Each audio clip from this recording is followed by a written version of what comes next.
Hello, I'm just going to let some people come into the room before we kick off. People are slowly joining the webinar.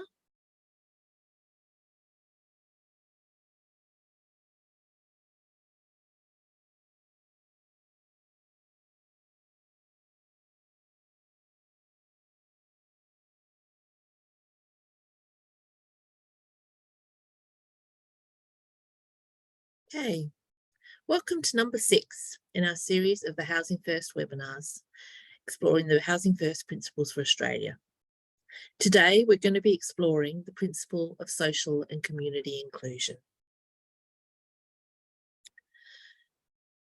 Before we start, I'd like to acknowledge the traditional owners of the lands on which we're meeting today, pay my respects to elders past and present, and to any elders or Aboriginal people joining us today.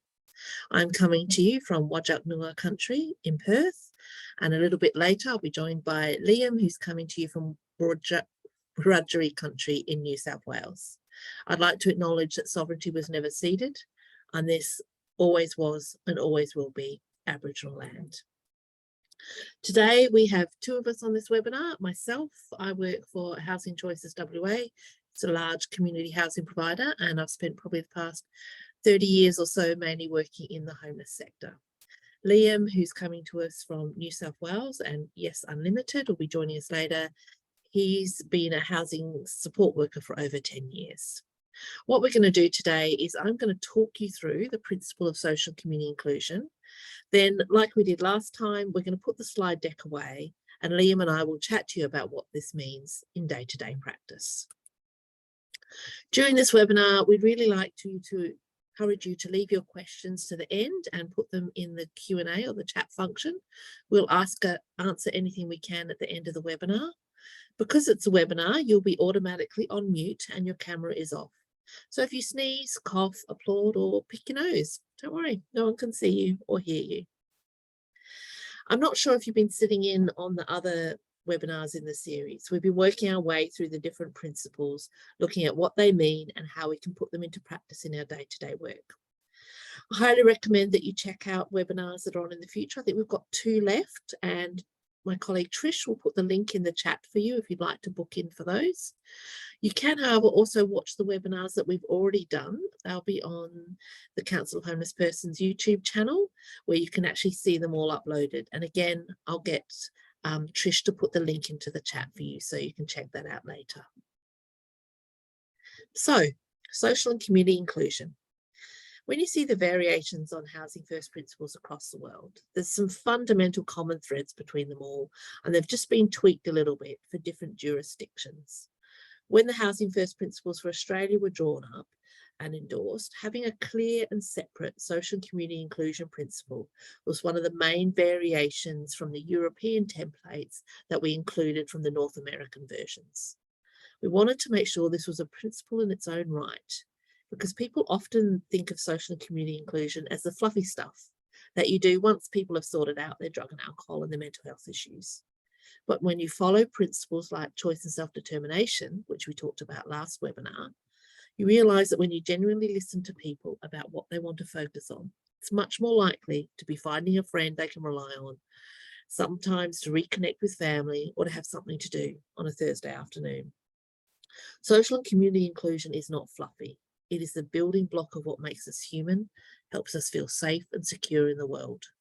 Focusing on social and community inclusion can also in turn be the work that helps people improve their mental health, have an alternative to problematic drug use, and have a stronger and healthier sense of self. In the Housing First Principles for Australia, social and community inclusion is broken down into a number of aspects to help people provide some guidance around how this is put into practice, how this is implemented in practice. Firstly, social and community inclusion is about belonging. One of the fundamental differences between Housing First and other models is about providing people with access to a home with full tenancy rights as soon as possible. In the current climate, as soon as possible. Part of the reason for this and why the model is effective is having a home makes people feel like they belong. They have the same rights and a stable base like everyone else. They're no longer a second-class citizen, which is how they're often treated and sometimes even see themselves when they're homeless. With belonging comes a sense of pride and a sense of being worthy of a home and the same respect and safety as others in the community. This sense of worth is in turn a protective factor for people's tenancy, their mental health, and their overall well-being. Social and community inclusion is also about relationships. I remember years ago being asked in a job interview what issues young people with mental health had to deal with, to which I dutifully rattled off the usual list, but ended up with saying that, to be honest, what they wanted most was to get a girlfriend. In Housing First services, people are supported to build relationships with neighbours, to make friends, and to even get that elusive boyfriend. Housing First workers also take time with people to understand who has been important in their lives and where the person wants them to work to reconnect them to people, family, friends, and culture. Work done in Western Australia on developing Noongar Housing First principles talks about Budja, Moor and Kadajan, land, family and cultural knowledge, as the fundamental building blocks of their cultural framework. So Housing First work should be asking people where their mob is from, how they're connected to their family and culture, and if they would like support to be more connected. Noongar Maya Maya, the fabulous Aboriginal Housing First service in Perth, uses language, relationships with elders, and their staff's own knowledge and connections to family relationships to reconnect people to their culture and their family. Broadening out from this, social and community inclusion is also about participation. Act, Belong, Commit is Australia's longest running mental health promotion campaign. Its success over the years stems from the effectiveness that participation plays in people's well-being. Participation is an important part of Housing First work as it assists people build a life and a sense of purpose. Sleeping rough is busy work, finding places to sleep, shower, eat, and dealing with the day-to-day crises that emerge when you do not have a home to safely store your belongings and rest your head. Moving into a home can be a shock to people's system, as all that busy work is not needed anymore. Now you have a bed, a bathroom, and a kitchen of your own. Participating in activities that people are interested in and give them a sense of identity that is different to being homeless is an important part of rebuilding their lives, and therefore an important part of Housing First work. For example, Bob, Jenny and Swin, the homeless people, become Bob, the chess regular in his local park, Mary, the hardcore fan at a local WAFL club, and Swin, the volunteer cook at the local Meals and Wheels service. Finally, social and community inclusion is about community. Homes don't exist in isolation, but rather as part of a community. In Housing First, this works in two ways. Firstly, we reconnect people to their wider community through things we've already discussed, like participation, relationships, and culture. Also, Housing First principle social and community inclusion speaks to how the wider community accepts the people we support. How are they treated by their neighbours? How we can build community acceptance of people who have a history of homelessness in the wider community. Part of the work of supporting someone in their new home is helping both them and their neighbours resolve issues and build a positive connection. So now we've explored the different elements that make up social and community inclusion. We're going to turn the PowerPoint off for a bit and invite my lovely colleague Liam from Yes Unlimited in New South Wales to join me so we can unpack some ideas about how they work in the day-to-day practice. So let's just kill the slideshow. There we go. So to start off with, Liam, can you think of an example about when this has worked really well in practice? Yep. So I was thinking about this and I thought about 2 years ago, an older male came to our service. I'm going to call him Fred. Fred is in his 60s, he's an Aboriginal male. He'd been sleeping rough for quite a number of years before that. His partner had passed away, and when his partner passed away, he just didn't know what to do with himself, so he was staying in his car. When he presented, we worked with the social housing provider here, and we're able to find him a property quite quickly and accommodate him in a property probably within sort of 6 weeks, which was really great. And then it was sort of like, okay, time to have a chat with Fred and work out what he wanted to work on next. Fred was pretty isolated when he came to town. He didn't really do a lot of things. He spent a lot of time in his house. Didn't really go to most of the normal social activities that people go to. So we started to explore with Fred, what did he want to do? And he wasn't really sort of very forthcoming. He didn't have a lot of information about what he really wanted to do. So went for a drive with Fred, which was great because driving with people often is a really good way to have a conversation, get people talking, get people sort of opening up about sort of what's important in their life. And he started to talk about how his mob were not from here. His mob were in a different area in Australia outside of Canberra, and his mob were like really important to him. And he was really disconnected here. And his culture, he didn't know a lot about his culture, he didn't know a lot about his heritage, and it was like something that was really important. And through conversations, through drives, I learned more about how important this was to him. So the focus quite quickly became, let's look at what's important to him, let's support him to reconnect with his culture, reconnect with his country, reconnect with his people. And that's where we spent time. Instead of trying to link him in with a men's shed or a chess club or something like that, his culture and his land and his people became such an important focus for him. What impact did it have on Fred when you started focusing on that reconnection and stuff that was so important to him? It's amazing. I recently did an interview with Fred, and it was like, it became quite apparent how impactful his mental health, like living in a place by himself, had been. He'd been isolated, he'd been feeling really low and really sort of depressed almost, and it was such a big sort of part of his being.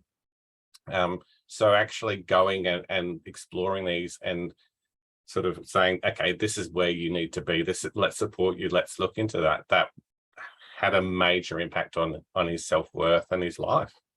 Mm-hmm.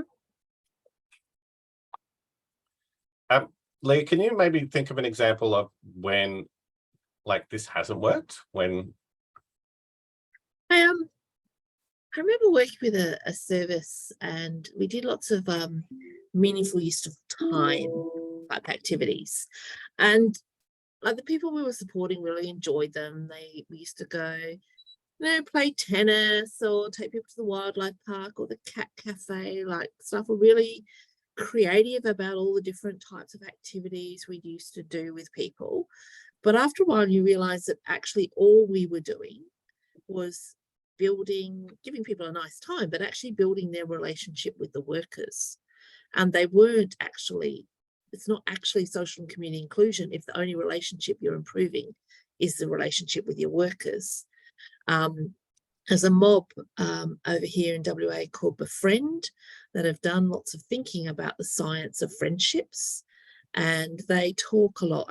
We end up getting them to come in and do some training for this team, and from that they talked about how building friendships is about repetition. It's not going out each time on new and interesting and different outings. It's about going back to the same time, the same place again and again and again. So walking in the dog park regularly and getting to know the other people walking their dogs. Yeah. And that's how you build friendships. Or, going to the football and sitting next to the same person, and then you're building those friendships that way. So, it really made us as a team realize that we weren't actually doing social and community inclusion. We were just doing activities, and that wasn't helping people feel connected to anyone else except back again to service land.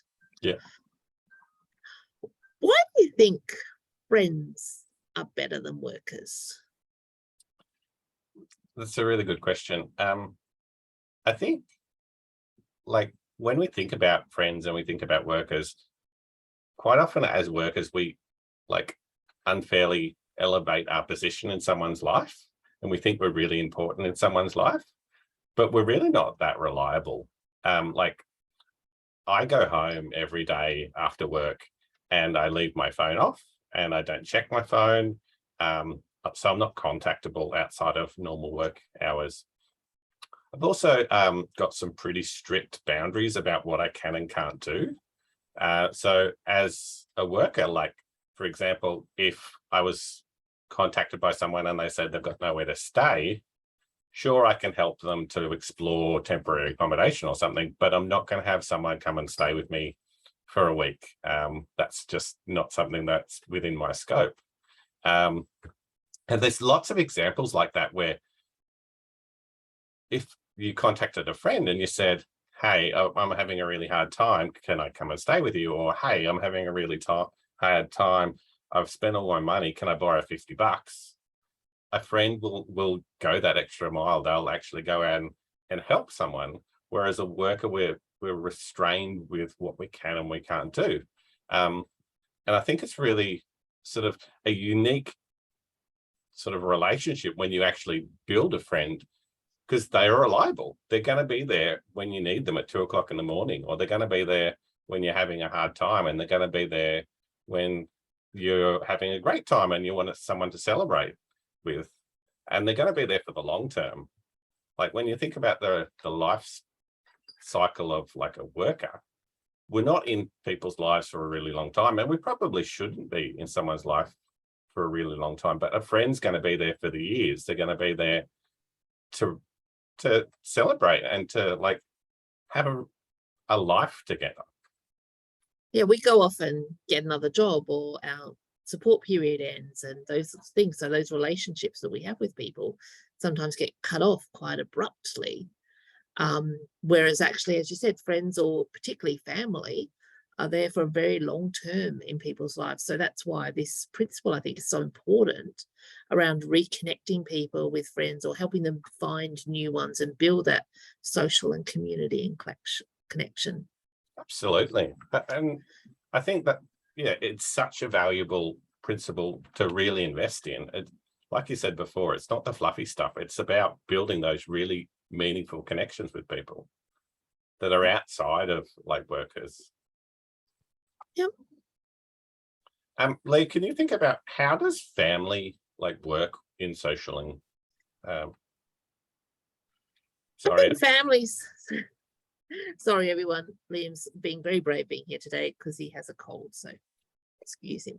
I think family's really important because of that really long-term stuff. And I think sometimes for a lot of people, the process of becoming homeless has been about disconnecting to family or breakdowns of family relationships. But that doesn't mean that actually some of those relationships aren't still important to people, or some of the more extended family relationships aren't really important to people. Working with a young woman who, whilst her immediate family relationship broke down horrendously and she never wanted to be connected back into them again, it wasn't safe for her, her grandmother was really important to her. She lived with her grandmother for a while. Her grandmother was a constant support, and her grandmother made her feel like she was still a person, not just a homeless young person. It sort of reconnected her to a sense of herself over the time, that sense of being loved properly, which is again something that workers don't do for people. There's another grandmother story about a guy we had in our in a mental health service who had some sort of chronic drug and alcohol issues along with his mental health, and he was likewise very connected to his grandmother. And so we had to really unpack what consent meant in that service, which I think was an interesting thing when you're thinking about how you connect people to family and what the role is there. Because he was like, I don't want to not give consent for you to talk to my grandmother, because I'd like you to talk to her. Absolutely. She's important. I like it. She drops me off scones and things like that. She's very cute. But for God's sake, don't tell her about my drug and alcohol use. You'll just distress her. So that idea, we actually did some work in that service about redesigning our consent form, so it wasn't just a tick yes no, it was a who can we talk to and what do you want us to talk to them about. So it's a bit more subtle and nuanced in terms of that consent stuff. So I think family is really important, and there's great work out of Canada about family and natural supports and how helping build those up helps build people's resilience and long-term support networks beyond workers. Yeah, and what a wonderful way to empower someone, like to sort of say, you could absolutely talk to my family member, but don't talk about these things because that's not Yeah. okay. Yeah. Yeah, wonderful. And what about neighbours? Like, can you think of any times where you've worked with neighbours? I think the neighbours bit in the principles is really interesting because it's not just about helping people connect to others. It's also about helping others understand the people we're supporting so that they can feel safer and better in their community. We had a really amazing example of this, the project I worked on, Wongi Maya, where the person we were supporting, some incredibly complex issues. He had serious mental health, drug and alcohol, acquired brain injury, Aboriginal guy in his 40s. I think he'd got to about 42 and had spent 18 months in a tenancy of his own his entire life. And that was spread across several tenancies because they always disintegrated. And we sort of put this really wraparound housing first support service around him. And he had lots of issues with family coming and intimidating him to be able to stay in his house and ripping him off, and which consequently caused lots of noise and police visits and things like that. And so the neighbour was initially just beside herself and was making complaints to the Department of Housing and, you know, that sort of thing. And so workers went and spent some time with her and talked to her about, introduced ourselves, saying, you know, this is what we're trying to do here. We're trying to support this guy. Here's our numbers. Why don't you call us? You know, if there's any trouble, we can, you know, try and intervene sometimes. So built that connection between the workers and the neighbour. Yeah.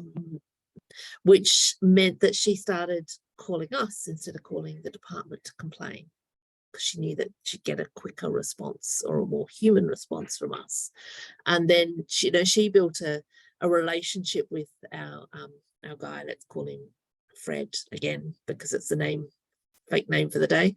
And she built a really connection with Fred, and you know, she started worrying about him rather than being worried about that, because she started seeing him as a really vulnerable person. So she would call us and go, oh, things are going on here, it's not okay. And then we got the elders involved.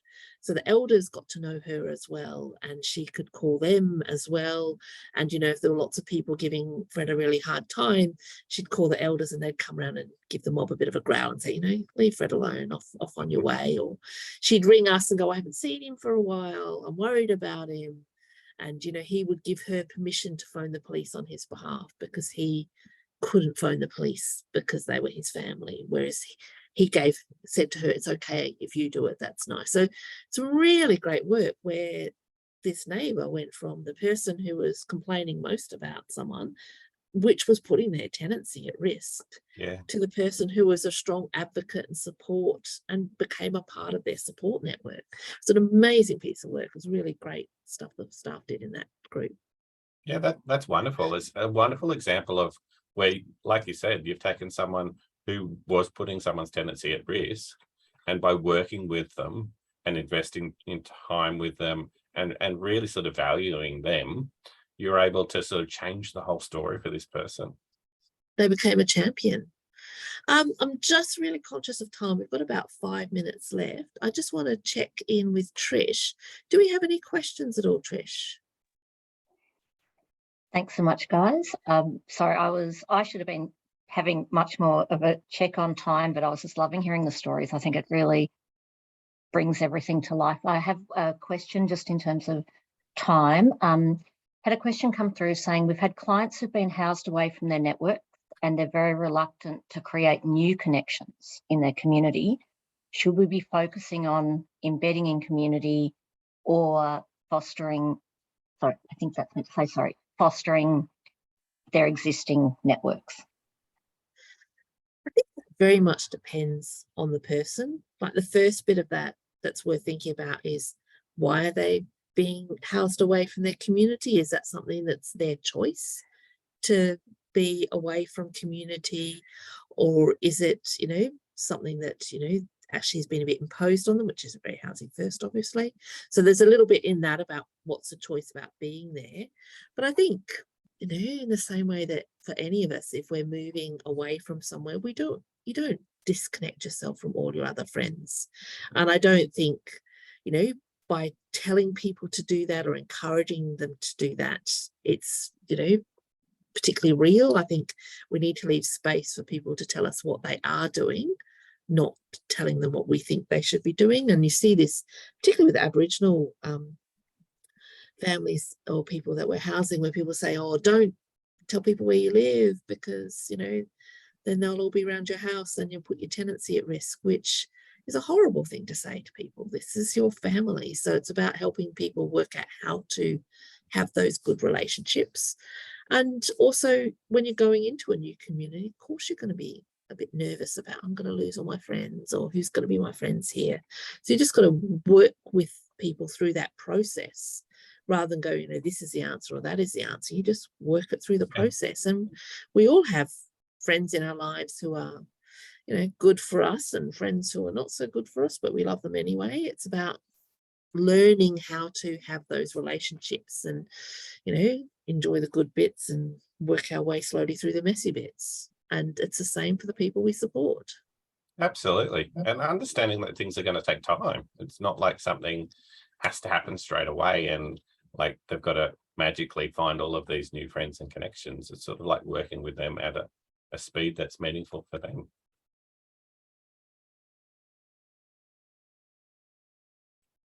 Any other questions there, Trish? That's it for now. I'm just very conscious of time as well. I've just to let everyone know, I've put a link into a short evaluation onto today's webinar as well. Cool. Okay, well, we'd really like to thank the Lord Mayor's Charitable Foundation in Melbourne, Homelessness Australia and the Council of Homeless Persons, and the Housing First Train the Trainers Community of Practice, who've collated the materials that have been part of these presentations and help support this work. The next webinar in the series will be on the 25th of October, and it will focus on recovery orientated approach and what these principles look like in practice and the challenges.